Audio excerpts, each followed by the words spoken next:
O que tem de filho do diabo mercenário atrás de púlpito hoje engravatado, de Bíblia na mão pregando, falando Jesus, Jesus, o que tem hoje é impressionante. Parece que Pedro estava assistindo uma televisão. Impressionante, inigualável essa revelação. Amém. Deuteronômio no capítulo 8 diz: portanto, tende cuidado de obedecerdes a todos os mandamentos que hoje vos ordeno cumprir, a fim de que vivais bem e vos multipliqueis, entreis e possuais a terra que Yahvé, sob juramento, prometeu a vossos antepassados.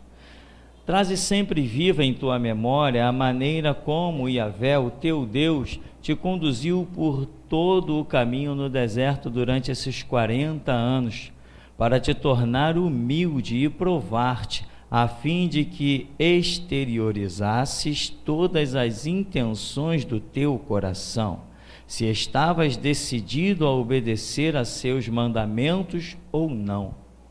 Ele te humilhou, fez que sentisses fome e te alimentou com o maná que nem tu nem teus pais conhecias, para te mostrar que o ser humano não vive apenas de pão, mas de toda palavra que procede da boca do Senhor.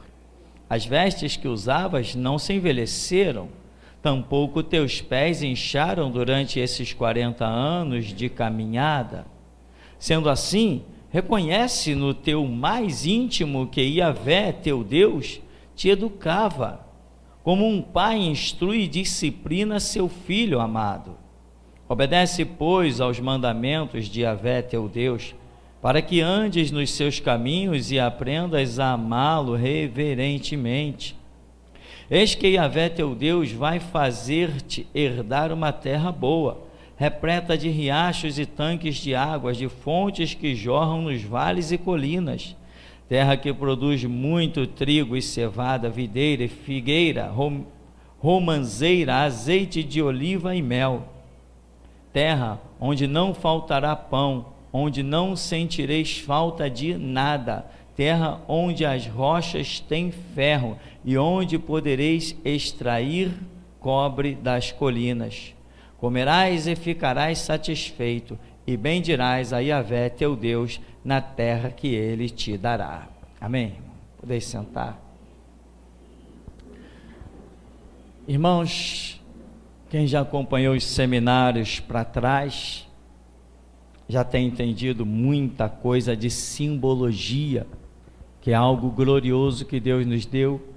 Então nós hoje não temos dúvida, nós estamos vivendo um período chamado deserto. Como assim estamos vivendo?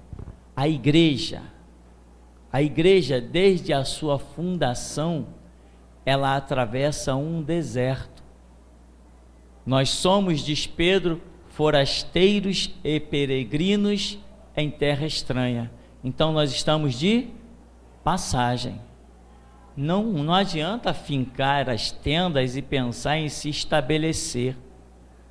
Nós temos que ajuntar tesouros no céu. Então, quando Deus tira o seu povo lá do Egito, o leva pelo deserto para que ele adentrasse a terra prometida. Quando Jesus Cristo vem e edifica a sua igreja, a igreja tem o nome do grego, segundo os que entendem idioma, que é chamados para fora. Chamados para fora de quê? Do mundo, do sistema, dos conceitos. Então Jesus Cristo chamou um povo para fora do mundo, diz que nos comprou com seu sangue, nos comprou, nos retirou do mundo. Assim como lá no Egito houve um derramamento de sangue para a libertação do povo, houve um preço. Libertação não é de graça. Libertação é coisa muito séria.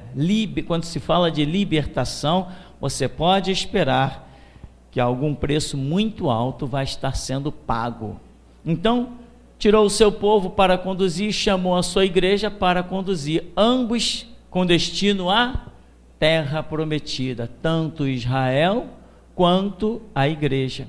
É a terra prometida de Israel, que era uma terra ainda física. Canaã é símbolo da terra prometida da igreja, porque nós, como igreja, não vamos a parte alguma. Israel, sim, Israel saiu de uma terra para entrar em outra. Havia uma promessa de deslocamento geográfico. A igreja não vai a parte alguma. A igreja, você é a igreja e acabou a história, e aí está você, e ponto final. Você não tem promessa de terra no planeta, como Israel tinha. Então aquilo que Israel teve, e como diz assim, ó, ali tem muita água, tem poços, tem águas que descem das colinas, tem trigo em abundância, você não vai ter falta de absolutamente nada, as pedras são de ferro, você vai extrair o cobre, você vai ser riquíssimo nessa terra, você não vai ter falta de nada. Aonde você não vai ter falta de nada? Na glória. Então ali é símbolo, aquela Canaã é símbolo da nossa salvação, a entrada triunfal da igreja para viver eternamente com Jesus Cristo.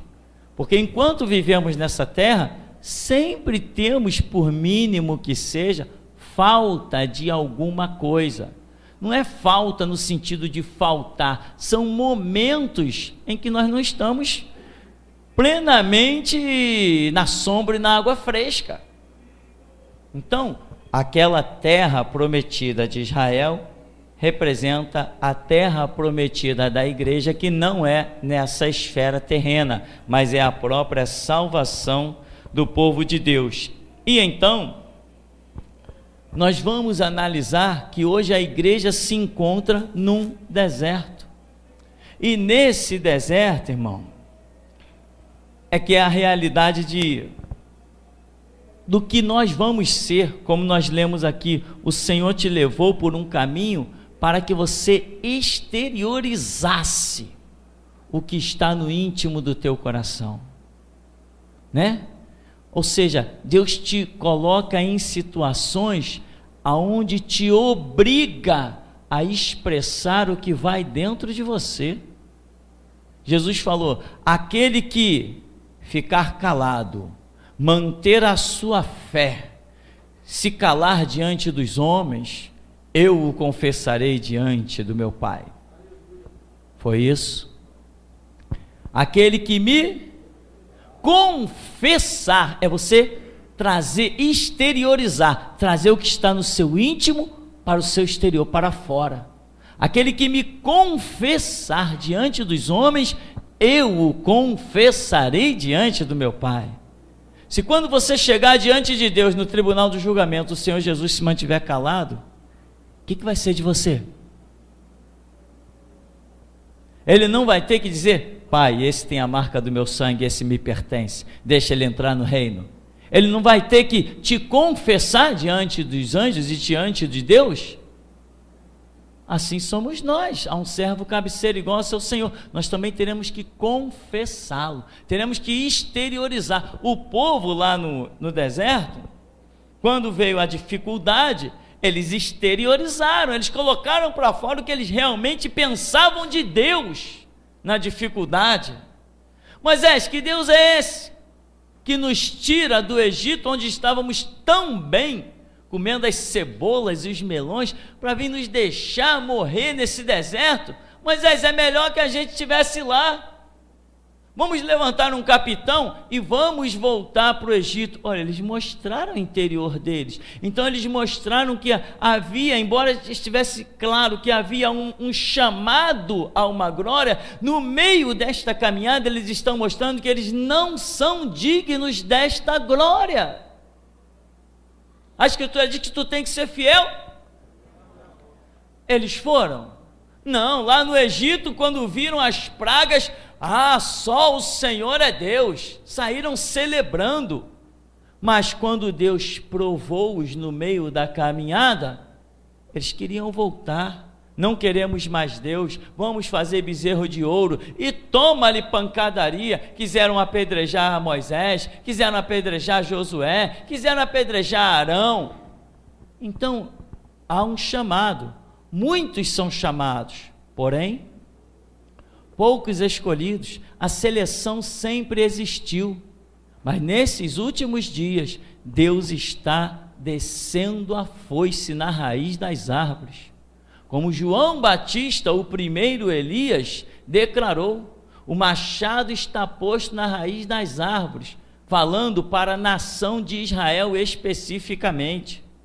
A árvore que não produz bom fruto vai ser cortada e lançada no fogo. Ora, quem conhece a história de Israel sabe que nenhum povo sofreu tanto na face dessa terra quanto Israel. Nenhum povo sofreu, nem aqueles que foram enterrados vivos, como os ucranianos, não sofreram tanto quanto Israel sofreu. Israel viveu horrores, vendo seus filhos arrancados dos seus braços e levantados na ponta da espada sem poder fazer nada.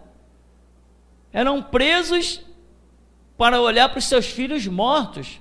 O povo judeu sofreu, foi o povo que mais horrores viu. Mas também diz a Escritura: a quem muito lhe é dado, muito lhe será cobrado. Deus é justo, Ele dá graça, mas cobra em juízo e justiça. As pessoas estão pensando que Jesus foi um palhaço que se pregou numa cruz. Vai ter uma triste descoberta dentro de poucas décadas. Não teve nenhum palhaço sendo pregado naquela cruz, meu irmão. Teve alguém que foi até aquela cruz para poder exercer o juízo que vai exercer. Não é alguém que veio cobrar o que não deu, não, ele primeiro deu, agora ele vai cobrar, de cada um ele cobrará, cada gota do seu sangue. Então, a seleção, irmão, sempre existiu. Não são todos que são chamados que são escolhidos, não são de forma alguma. Então, e nós estamos vivendo um tempo, observa o que aconteceu no deserto.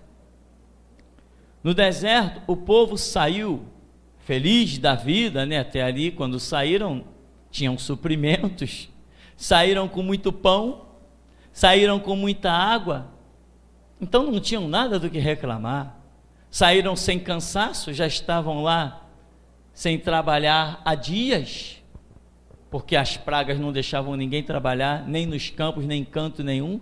Não estavam exercendo as atividades de escravo, estavam descansados. Então, na hora que saíram tranquilo. Mas depois que viram que tinham que lutar, guerrear, se esforçar, aí a história foi bem diferente.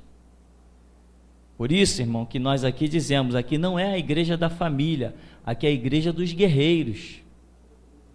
Igreja dos guerreiros. Aqui nós temos que guerrear, temos que ter uma mentalidade de servir a Cristo, vigiar os nossos passos, vigiar os nossos olhos, de tal maneira que aquele que condenar o teu olhar estará se condenando a si mesmo. Vigiar os teus pensamentos, andar na trilha do sangue de Cristo. Não estamos nem mais seguindo as pegadas de Jesus, meu irmão. Hoje nós já estamos seguindo ao seu sangue, nos aproximamos tanto dele, que hoje já vemos é o seu rastro de sangue, não mais a marca dos seus pés no chão. Temos que nos aprofundar na caminhada, chegar perto, de tal maneira que já não procuramos pela pegada do mestre, mas pelas gotas do seu sangue, pela sua sombra, pelo lumiar das suas vestes. É se aproximar, é guerrear. Evangelho não é para qualquer um, não é brincadeira. Evangelho é coisa séria, e muita gente vai descobrir o quão sério é o Evangelho um dia, quando será tarde demais, quando disser: ué, morri, e por que eu estou aqui nessas trevas? Quando vê diante de si um corredor com os guardiãos encapuzados e aquela coisa tenebrosa, e um atrás dizendo: anda. Aí que vai descobrir que a realidade do que foi pregado durante milhares de anos é algo fundamentado, é algo que vai acontecer. E os que levaram a sério não vão se surpreender quando verem os céus abertos e o Filho de Deus de pé à direita do Pai, porque nós já sentimos a salvação dentro de nós. Sentimos o Espírito fervilhar dentro de nós, porque levamos o Evangelho de Jesus Cristo a sério. Tem gente, sabe, meu irmão, às vezes eu gosto muito quando as pessoas passaram lá pelos terreiros de macumba, foram bem escravizados em outras religiões, parece que dão mais valor. Porque tem gente que não sofreu tanto, não foi tão pisado, não foi tão humilhado, acaba que não valoriza essa libertação, não valoriza esta glória. Mais ou menos 1.500.000 pessoas saíram do Egito, e daquela geração de 1.500.000 pessoas, mais ou menos, nós tivemos 2 homens que entraram na terra prometida, Josué e Calebe.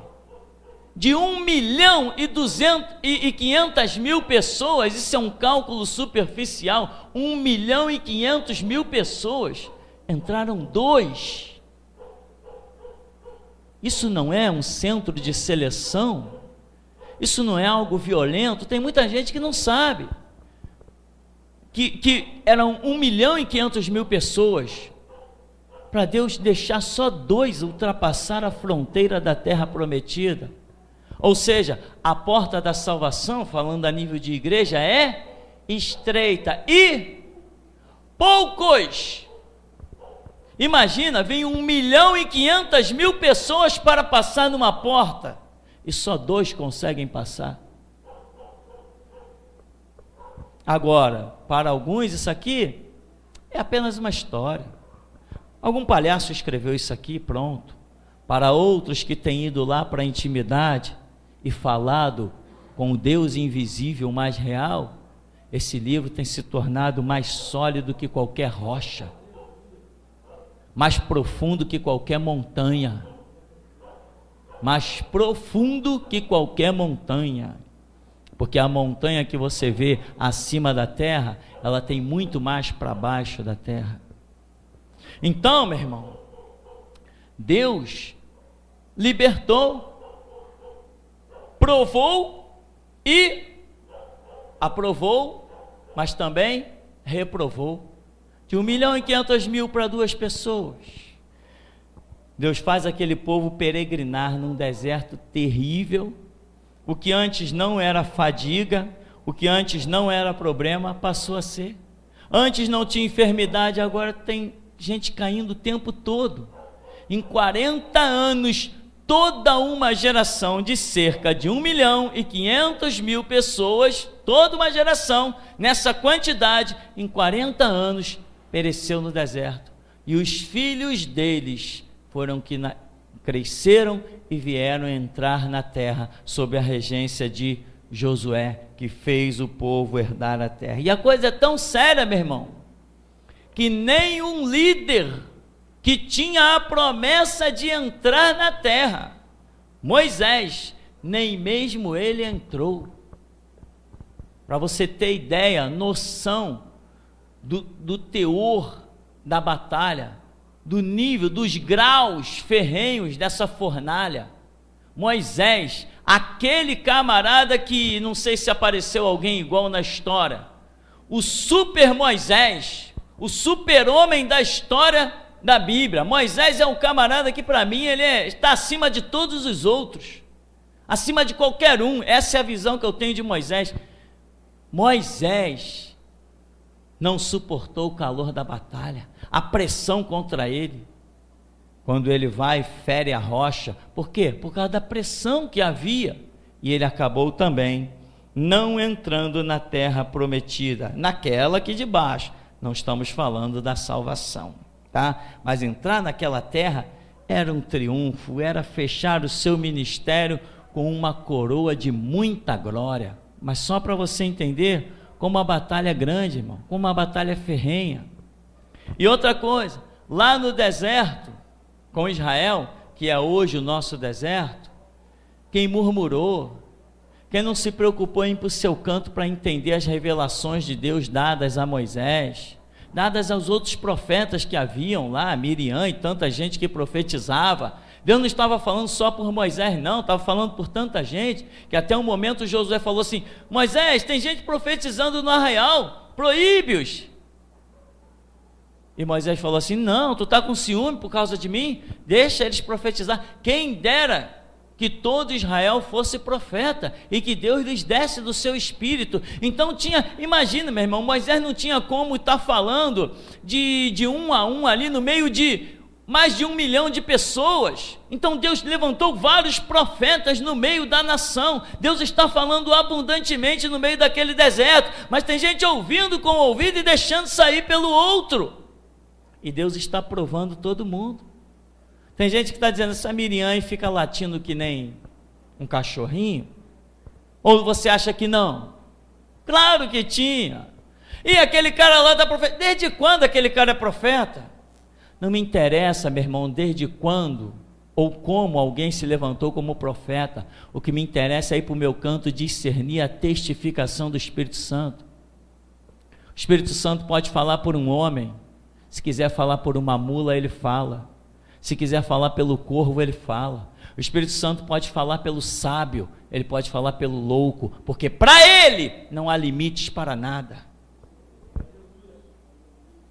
Mas muita gente não está discernindo a voz que vem do alto, está julgando a fisionomia do que está na terra. Não são crentes aprovados, são pessoas que falam demais, são pessoas que não têm freio na língua, né? Aí é que nem Miriam no deserto. Vamos voltar para o deserto. Aí Miriam, Moisés, tu não é só profeta não, eu também sou. Tem tantos profetas aqui em Israel.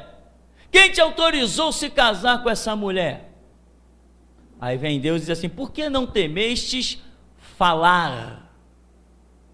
Ah, mas foi apenas palavras, Deus, deixa isso para lá. Não, os homens muitas vezes ignoram palavras, sabe por quê?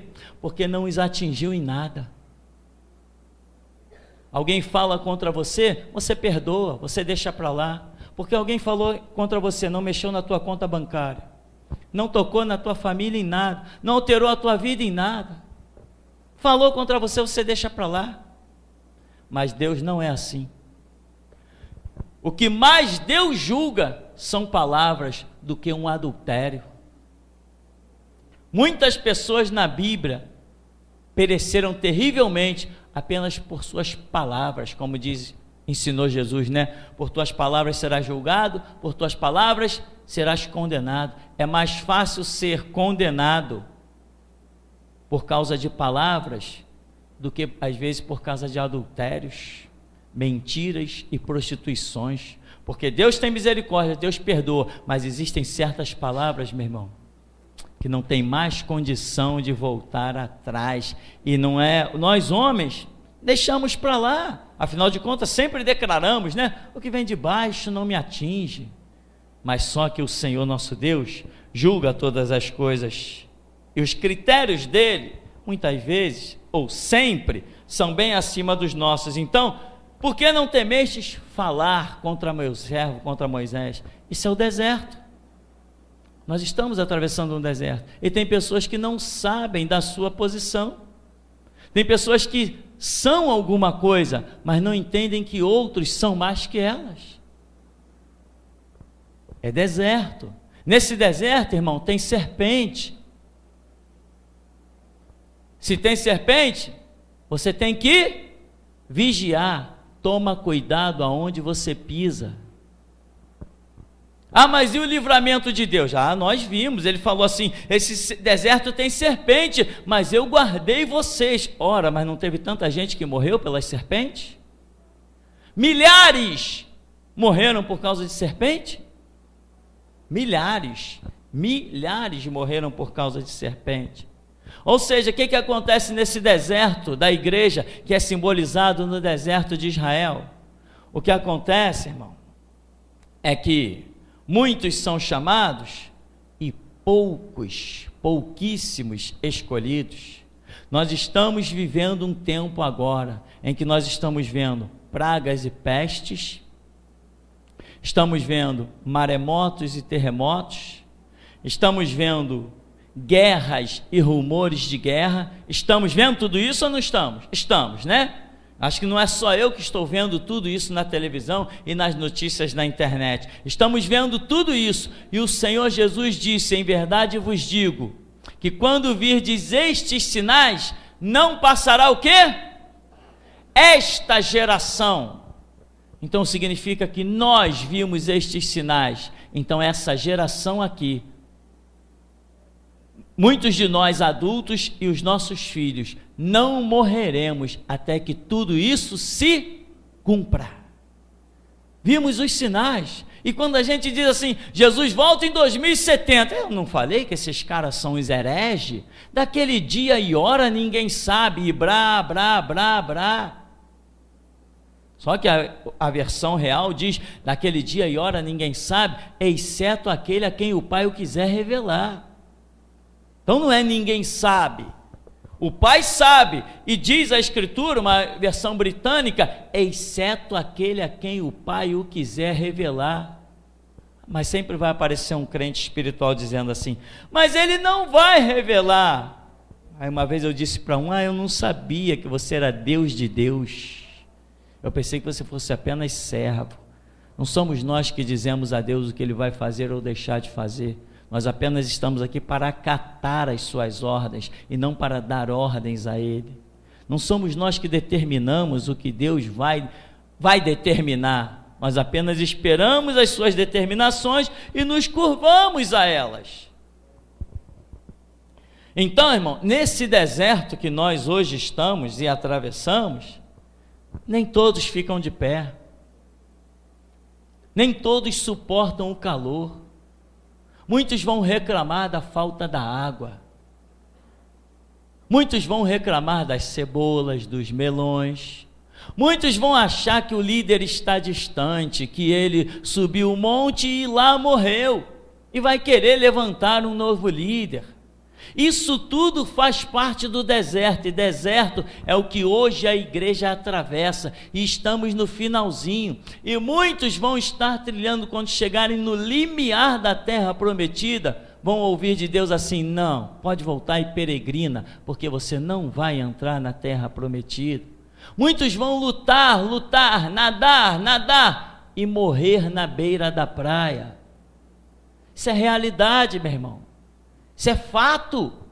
Agora, obstina-te. Ou eu sirvo a Cristo, ou eu morro. E se morrer, vou morrer lutando. Se é para morrer, eu vou morrer lutando em servir a esse Cristo. E se o meu coração se obstina em servi-lo, sabe o que vai acontecer? A sua graça, que é maior, melhor que a própria vida, virá sobre mim, e servi-lo será um fardo leve e suave. Mas a minha obstinação, eu tenho que exteriorizar, Deus, eu quero viver para ti, se é que eu quero viver para Ele, e o meu viver é Cristo, e o meu morrer é lucro. O homem que disse isso é o apóstolo Paulo, o viver é Cristo, e o morrer é lucro.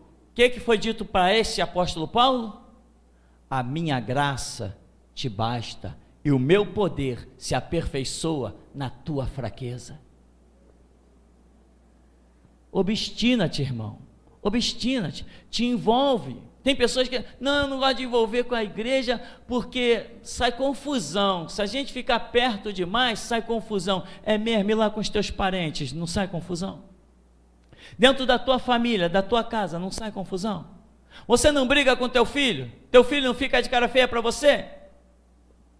Dentro da tua própria família não tem rolo, não tem briga, não tem intriga? Qual a diferença então da igreja? Mas eu te garanto, é aqui as brigas, a intriga, o espinho, a espada, as coisas ferrenhas, é dentro da igreja. Esse é o teu povo, essa é a tua escola, essa é a tua geração. É daqui, desse mover, que o Espírito Santo vai te guiar e vai te conduzir aos pastos verdejantes.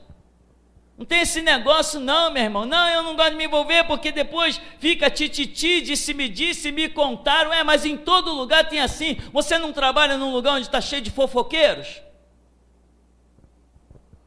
Mas você acha mais fácil se envolver com os fofoqueiros do mundo do que, abre aspas, com os fofoqueiros da igreja? Cadê o teu envolvimento com esse reino? Tem que se envolver, irmão, sabe? tem que se envolver. Olha a mentalidade de Datã, Corá e Abirão. Moisés, tu queres constituir-te príncipe sobre o povo do Senhor? Por que eles disseram isso? Porque esta era a intenção deles. Eles falaram daquilo que era a própria intenção deles. Eles é que se achavam acima do povo do Senhor. Moisés não. Moisés não se achava acima de ninguém. Então, meu irmão, estamos atravessando um tempo, irmão, que eu te digo uma coisa: só vai ficar de pé aquele que Deus olhar do céu e disser: é meu. Senão, meu irmão, nós vamos ver muita gente cair. Nós vamos ver muita gente cair nesse final de era agora. Nos próximos 30 anos vai ser um caos de gente caindo. A praga virá sobre a terra e vai abater muito crente. E muitos dirão: ah lá o crente. Eu vou dizer assim: não, crente não, aquilo não era crente. Mas você conhecia? Não. Então por que você está dizendo que não é crente? Porque foi abatido, porque os crentes vão ficar de pé. Está aí, ó, o mosquito da dengue está fazendo arruaças. A OMS, a Organização Mundial de Saúde, decretou bandeira vermelha. Estão em desespero. Mas você crê em Deus? O que habita no esconderijo do Altíssimo, a sombra do Onipotente descansará. Direi do Senhor: Ele é o meu escudo, a minha fortaleza, e nele eu confiarei. Estamos vivendo esse tempo, irmão, começamos a viver esse tempo. Nós já ouvimos muitas vezes, tem até livros escritos por aí a balde, né, de missionários que estavam com a sua esposa no campo, e de repente veio uma praga, matou a sua esposa, matou seus filhos, mas ele ficou de pé, permaneceu firme na obra. E muita gente faz referência aos que morreram. Irmão, eu só faço referência aos que ficaram de pé. Tem muito missionário que pensa que porque foi chamado para algum lugar, ele vira para a mulher e diz assim: faz as malas que nós vamos para algum lugar. Não, senhor, só faz as malas aquele que foi chamado. Deus não chama a família não, Deus chama seus servos. Não tem esse negócio de faz as malas não. Quando Deus diz é você, quando diz é aquele. Não tem chamado de Deus coletivo acima do individual não, não tem não, meu irmão. E muitas mulheres de missionários morreram nos campos. E tem livros escritos exaltando. Sabe por que elas morreram no campo?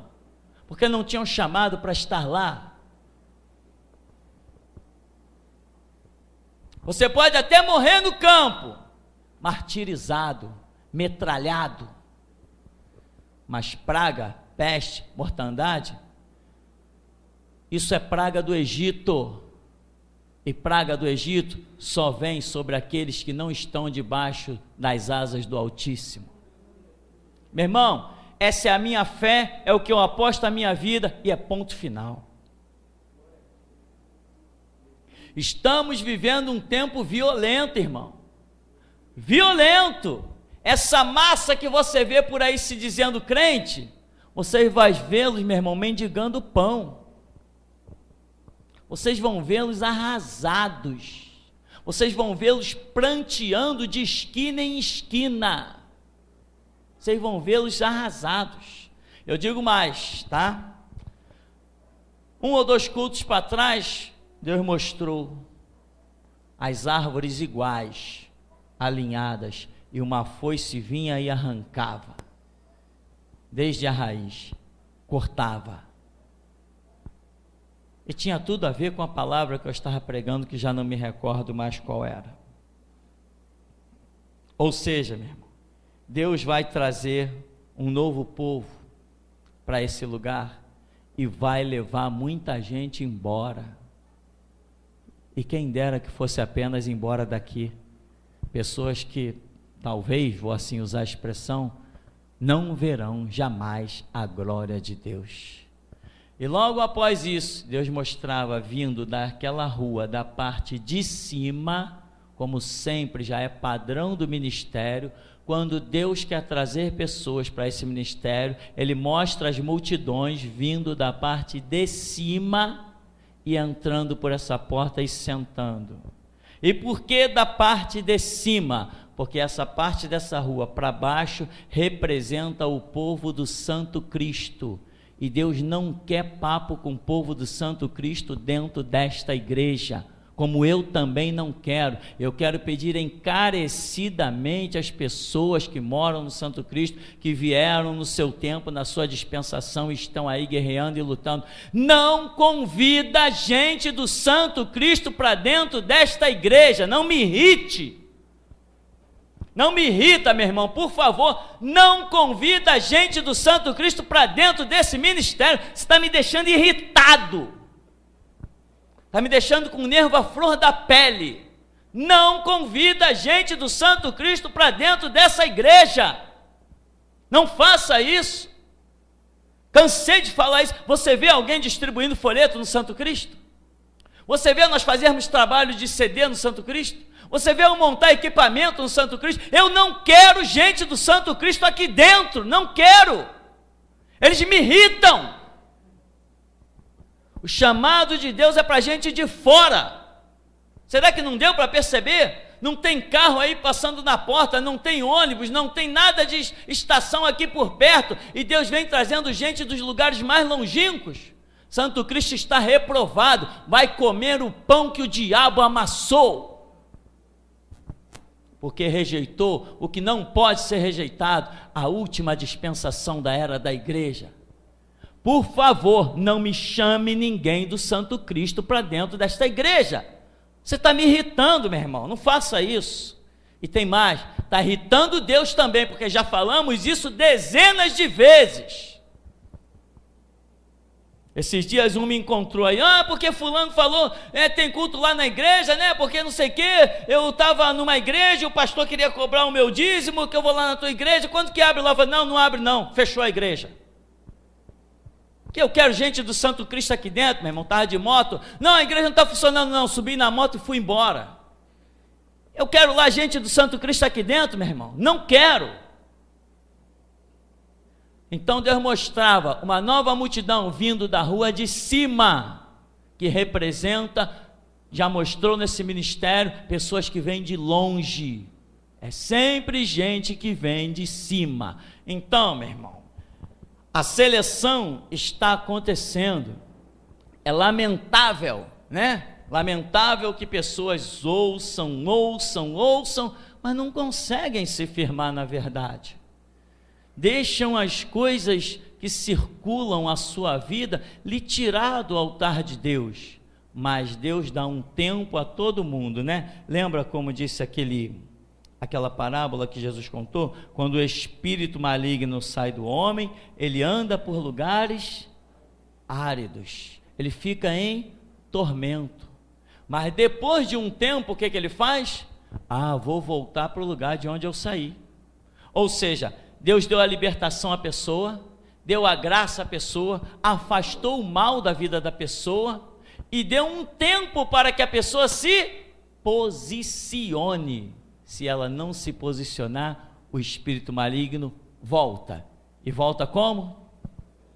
Com 7 piores, e disse o Senhor Jesus, que não mente nem se engana, o estágio daquela pessoa passa a ser pior do que o original, 7 vezes pior. Então, atente, irmão, para esse deserto que nós nos encontramos. A sua vida, meu irmão, é igreja. As suas reuniões, meu irmão, tem que ter os teus irmãos. O seu envolvimento tem que ser com gente que professa a mesma fé que você, que esteja disposto a morrer pelos mesmos objetivos que você, que seja participante das mesmas palavras que você, sabe? Eu estou esperando em Deus a oportunidade de nós comprarmos aí para cima esses lugares aí, vende uns terrenos baratos, estou esperando em Deus a oportunidade de comprar um terreno para quê? Vem esses feriados longos para a gente poder se reunir todo mundo lá, brincar, se divertir, comer, beber, jogar futebol, sabe, irmão? Ir para a piscina. Estamos esperando essas oportunidades. Eu não estou esperando, meu irmão, oportunidade de comprar espaço para me exibir na alta sociedade ou para ficar elitizado. A minha vida é a igreja é a minha vida. A minha casa é a igreja é a minha casa. O pardal encontrou casa e a andorinha ninho para si, mas eu encontrei teus altares, Senhor, Rei meu e Deus meu. Quão amáveis são os teus tabernáculos, Senhor dos exércitos. A minha alma suspira, está anelante e desfalece pelos atos do Senhor.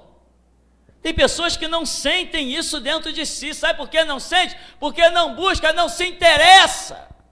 E pensa que vai se exibir na frente da igreja. Por acaso aqui está escrito palanque, ou eu tenho um nariz vermelho, eu sou um palhaço? Você está pensando que Deus não me dá o discernimento da vida de muitos, lá dentro da sua casa, debaixo da sua própria cama? Isso aqui não é palanque não, meu irmão. Isso aqui é reino de Deus. Muitos herdarão a glória de Deus e não irão para o inferno só porque esse palco aqui, para muitos, existe. Se não fosse esse ministério, milhões baixariam o inferno. Jesus Cristo salvará milhões do inferno por causa deste ministério. Isso aqui não é brincadeira. Ninguém vai se exibir na frente desse ministério, meu irmão. Ah, mas eu sei fazer isso, aquilo e aquilo outro. Vai fazer lá na Praça 11, vai fazer lá na Praça Carioca, vai se exibir lá. Aqui dentro do reino de Deus, meu irmão, não basta ter conhecimento, não basta saber fazer, tem que ser escolhido pelo Todo-Poderoso. E Ele não escolhe alguém porque sabe, porque é profissional, porque é o melhor. Quando Ele escolhe, Ele vai além do que umas mãos realiza. Ele vai além, Ele vai no que cada um pensa, Ele vai no coração. Davi não era um homem que tocava a harpa bem, Davi era um homem segundo o coração de Deus. Eu não brinco com esse ministério, meu irmão. Se eu tiver que ficar sozinho ou pregando para um que seja, é assim que vai ser, mas isso aqui nunca, enquanto eu viver, não vai virar um picadeiro, não vai virar um palco de exibições. Isso aqui é um deserto, isso aqui é um deserto, e eu estou querendo contemplar pelo menos os 2 que vão entrar na terra prometida. Isso aqui, irmão, é um centro de seleção. E Deus já mostrou que entramos numa dispensação em que daqui a alguns meses nós vamos olhar e veremos tantos rostos novos e tantos que nós amamos, não veremos mais. Irão pelo mundo afora, mas apesar da tristeza, eu ainda tenho alegria, porque posso olhar para as minhas mãos e não vejo-as manchadas pelo sangue de ninguém. Eu vejo que levei a minha missão dura e árdua. Muitas vezes preguei neste lugar e a palavra para chegar até você arranhou a minha garganta de uma maneira que você nem imagina. Então, meu irmão, analisa, contempla a realidade dos fatos. Isto é um deserto, mas a terra prometida, eu te garanto, meu irmão, está logo ali, está pertinho. E hoje muitas pessoas estão desfalecendo no limiar da terra prometida. Hoje nós dizemos, Jesus volta em 2070, e tem pessoas que estão ouvindo isso e não consegue parar para analisar. Não, peraí, já passou 2000 anos, ele não voltou? Nem volta mais. Acredita, irmão, ele foi, prometeu que ia voltar, e se tudo que ele disse se cumpriu, por que vai duvidar de mais essa? Quem não for realmente, meu irmão, um cristão nesses últimos dias, vai cair vergonhosamente, vai cair assustadoramente, vai cair e vai ficar dependente, vai ser humilhado, porque a proposta de Deus para esses últimos dias é fazer uma glória tremenda baixar sobre o seu povo, uma glória tremenda. Você pode ver que João Batista estava em um deserto, lá naquele deserto distante da cidade, ele era suprido em tudo. Elias, quando teve uma situação de aparente escassez, Deus falou assim para ele: vai para tal lugar. Quando ele chega em tal lugar, tinha um ribeiro lá. Elias chegou sem pão, Elias chegou sem carne, Elias chegou sem nada. E à tarde, lá vinham os corvos e baixavam e deixavam alimento para Elias. Isso significa, meu irmão, o suprimento sobrenatural de Deus nas nossas vidas, na dispensação das eras da restauração. Porém, secou o ribeiro. Quando secou o ribeiro, Elias falou: Senhor, o ribeiro secou. Não, Elias, porque eu já tenho outro plano. Desce, tu vai chegar numa cidade, tem uma mulher lá assim, assim, assim. Vai lá, entra na casa dele, ela vai te sustentar, pode ir. Chegou lá, mas a mulher não tem nada, Senhor. Ela está dizendo: vai fazer um cavaco para ela e para o filho, vai comer e vai morrer. Não, Elias, diz para ela que assim diz o Senhor Deus dos exércitos: vai para mim, vai lá e faz um bolo primeiro para mim, porque assim diz o Senhor: da botija o azeite não vai acabar, e da panela a farinha não vai cessar, até que o Senhor Deus traga a chuva sobre a terra. Isto é ministério da restauração, é suprimentos inigualáveis, sobrenatural. Quando menos você espera, Deus está trazendo recurso de tudo que é jeito. Isto é a voz da restauração. O povo do grito da meia-noite será um povo que vai andar, meu irmão, no meio das riquezas. Será um povo que não vai ter uma faltinha de absolutamente nada. É uma coisa impressionante. Porém, quem não leva Deus a sério nesse deserto, meu irmão, vai cair de fome, vai cair de insolação, vai cair pela falta da água, vai cair picado pelas víboras, vai cair por causa das suas murmurações. Deus vai abrir a terra e vai tragar gente viva para as profundezas, porque nós estamos vivendo esse tempo.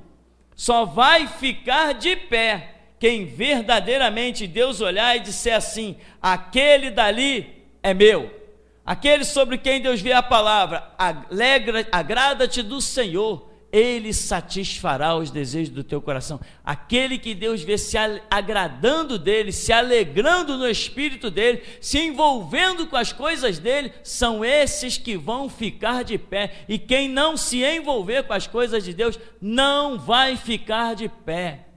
Virá um tempo, e muitos dos que aqui estão, será tão breve, todos dos que aqui estão, vão viver um tempo em que, se tiver que ir para dentro de um hospital, vai sofrer muito. Vai sofrer muito. Nós precisamos viver um tempo, meu irmão, que está proposto para nós. Esse tempo está presente, esse tempo está em nosso meio. Um tempo em que 1000 cairão ao seu lado, 10.000 à sua direita, e tu não serás atingido. Nós estamos precisando abraçar esse tempo, agarrar esse tempo e viver a promessa: sobre tua tenda, Israel, não vale encantamento. Toda praga que se levantar contra ti, toda ferramenta preparada contra ti, toda língua que se levantar contra ti, tudo será condenado em juízo. Mas tu tem a herança dos servos do Senhor. 1000 vão cair ao teu lado, 10.000 à tua direita. Tu vai andar pelo vale da sombra e da morte sem temer mal algum, porque o Senhor vai estar contigo. E aonde Jesus está não é vale de sombra e da morte, é paraíso.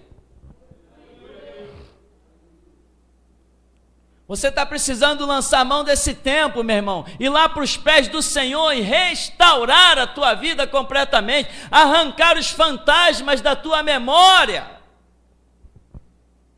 Sempre que vem Deus lança uma palavra, um chicote, sempre que Deus desce o cajado, você fica com medo. Com medo de quê? Só tem medo quem não tem convicção dos passos que está dando, meu irmão. Quem tem convicção dos passos que dá, diz: bate, Jesus, que eu aguento. Pode descer a lenha, pode descer o chicote, porque eu sei em quem tenho crido, eu conheço o meu coração, eu discerno os meus passos. E vai ser assim, meu irmão, vai ser assim. Tem gente já marcada, meu irmão, para queda. Tem gente marcada para queda. Mas a Escritura diz, né, e nós não vamos negar: põe a boca no pó, talvez ainda haja esperança. Agora, que vai ter gente que dentro de pouco tempo não será mais vista em nosso meio, isso vai ter. E que vai ter gente que vai chegar nova pelas portas, isso eu aposto a minha vida que também será assim. Então, meu irmão, atente, o tema central do que nós queremos entregar nessa noite é que estamos atravessando um tempo que só ficará de pé aquele cujo qual Jesus Cristo for a sua coluna, senão vai cair, não vai ficar de pé. Quem não levar a sério, quem brincar, quem tiver vida dupla, né? Tem gente que tem assim, tem gente que tem a sua vida de igreja e a sua vida de mundo, né? É a vida de igreja e a vida social. Não, servo do Deus vivo só tem vida de igreja, a sua vida social, tudo é igreja, tudo é Espírito Santo, tudo é reino de Deus. Quem tem uma capa dentro da igreja e outra capa lá fora do mundo, esse não faz parte do reino de Deus, porque no reino de Deus nós só recebemos uma capa. Quem tem duas não faz parte do reino. Então, meu irmão, esse é o tempo. Só vai ficar de pé quem realmente Deus olhar e deste se agradar. Até aqui nos tem ajudado, Senhor.